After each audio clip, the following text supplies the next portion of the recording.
श्रीमद् भगवद गीता के पहला अध्याय। धृतराष्ट्र पूछते हैं, हे संजय, धर्म के क्षेत्र कुरुक्षेत्र में युद्ध की इच्छा से एकत्र हुए मेरे और पांडु के पुत्रों ने क्या किया?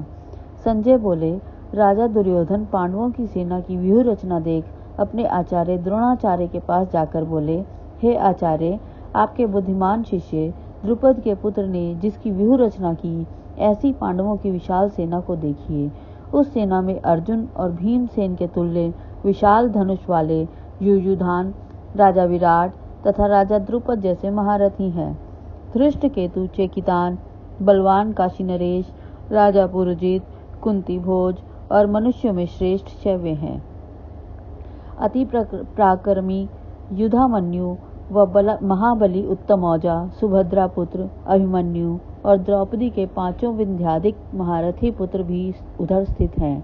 हे द्विजराज, मेरी सेना में जो बड़े बड़े शूरवीर सेनापति हैं, उनके नाम मैं आपकी जानकारी के लिए आपके सामने कहता हूँ, उन्हें सुनिए।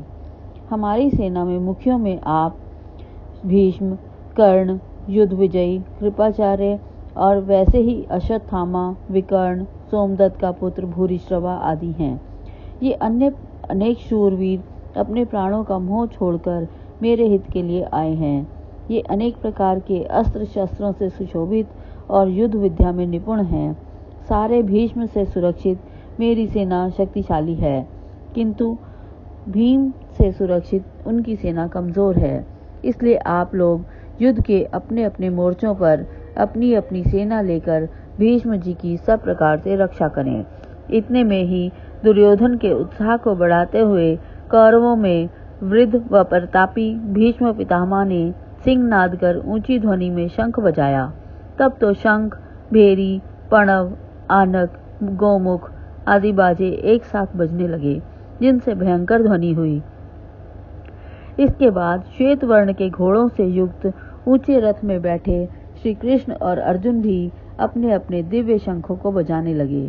श्री कृष्ण ने पांचजन्य, अर्जुन ने देवदत्त व भयंकर कर्म करने वाले भीमसेन ने पौंड्र नामक विशाल शंख बजाया। कुंती पुत्र राजा युधिष्ठिर ने अनंत विजय नामक शंख, नकुल और सहदेव ने सुबोध और मणिपुष्पक नामक शंख बजाए। फिर धनुर्धारी काशीराज महारथी शिखंडी, धृष्टद्युम्न, विराट और अजय सात्यकी तथा हे राजन, राजा द्रुपद, द्रौपदी के 5 पुत्र और महाबाहु अभिमन्यु सभी अपने अपने शंख बजाने लगे। वह तुमुल शब्द आकाश और पृथ्वी को गुंजाता हुआ धृतराष्ट्र के पुत्रों के हृदय को विदीर्ण करने लगा। हे महीपते, पांडुपुत्र कपिध्वज अर्जुन ने धृतराष्ट्र के पुत्रों को युद्ध के लिए तैयार देख शस्त्रों की वर्षा के आरंभ के समय धनुष उठाकर श्री कृष्ण से कहा, हे अच्युत, दोनों सेनाओं के बीच में मेरे रथ को ले चलकर खड़ा करें, जिससे मैं यह देख सकूं कि युद्ध करने के लिए कौन कौन आए हैं और इस युद्ध भूमि में मुझे किस किस से लड़ना है। धृतराष्ट्र के दुर्बुद्धि पुत्रों का हित करने वाले कौन कौन वहां एकत्र हुए हैं, यह भी मैं देखना चाहता हूँ। संजय बोले, अर्जुन के वचन सुनकर श्री कृष्ण ने उस श्रेष्ठ रथ को दोनों सेनाओं के बीच में ले जाकर खड़ा कर दिया। भीष्म, द्रोणाचार्य आदि गुरुजनों तथा सब राजाओं के सामने अर्जुन के रथ को खड़ा देख करके श्री कृष्ण ने कहा, हे पार्थ, युद्ध के लिए उद्यत इन कौरवों को देखो। अर्जुन ने वहां चाचा, पितामह, आचार्य, मामा, भाई, पुत्र, पौत्र, मित्रजनों तथा श्वशुर, स्वजन एवं बंधुओं को दोनों सेनाओं में खड़े देखा। सबको खड़े देखकर अर्जुन परम दया पूर्वक शोक युक्त हो बोले। अर्जुन ने कहा, हे कृष्ण, युद्ध के लिए उद्यत स्वजनों को देखकर मेरे अंग अंग शिथिल हुए जाते हैं और मुख सूखा जाता है। मेरा शरीर कांपता है, शरीर में रोमांच हो आया है, गांडीव हाथ से गिरा जाता है और देह की त्वचा जली जाती है। हे केशव, मैं यहाँ खड़े होने में समर्थ नहीं हूँ। मेरा मन घूम रहा है और अपशकुन भी बुरे बुरे देख रहा हूँ। हे कृष्ण, समर में स्वजनों को मारकर मैं कुछ भलाई नहीं देखता। युद्ध में विजय और राज्य या सुख की मेरी इच्छा नहीं है। हे कृष्ण, हमको राज्य सुख तथा जीवन का प्रयोजन नहीं है, क्योंकि जिनके लिए राज्य भोग और सुख की कामना करता था, वे आचार्य, पिता, पुत्र, पितामह, सब प्राण और धन की आशा को त्याग करके युद्ध के लिए खड़े हैं।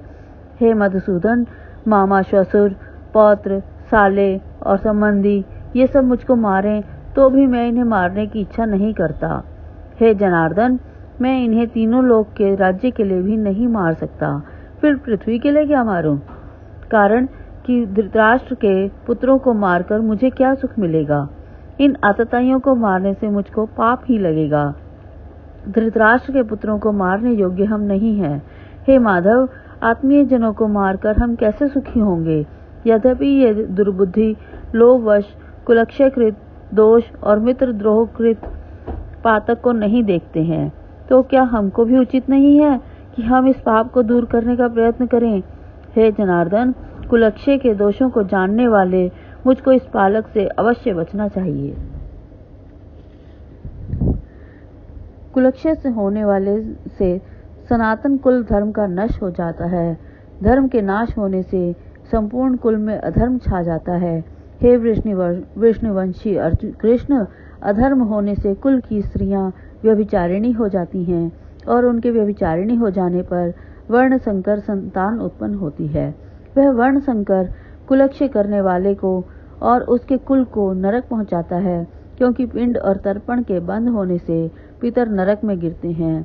कुल घातियों के इन वर्ण संकर कारक दोषों से शाश्वत जाति धर्म और कुल धर्म नष्ट हो जाते हैं। हे जनार्दन, मैंने सुना है कि कुल धर्म के नष्ट होने से अनियमित समय तक नरक में वास करना पड़ता है। अहो, फिर भी हम लोग इतना बड़ा पाप करने को उद्यत हैं, जो राज्य सुख के लिए आत्मीय जनों को मारने का उद्योग कर रहे हैं। शस्त्र लिए धृतराष्ट्र के पुत्र दुर्योधनादि रण में निरस्त्र मुझे मारें तो भी मेरा बहुत ही कुशल हो। संजय कहते हैं, रणभूमि में अर्जुन ऐसा कह धनुष बाण फेंक शोकग्रस्त मरण वाले हो रथ के पीछे जा बैठे। ओम तत्सदिति श्रीमद् भगवत गीता सुपनिषत्सु ब्रह्म विद्यायां योग शास्त्रे श्री कृष्णार्जुन संवादे अर्जुन विषाद योगो नाम प्रथमो अध्याय है। बोल श्री कृष्ण भगवान।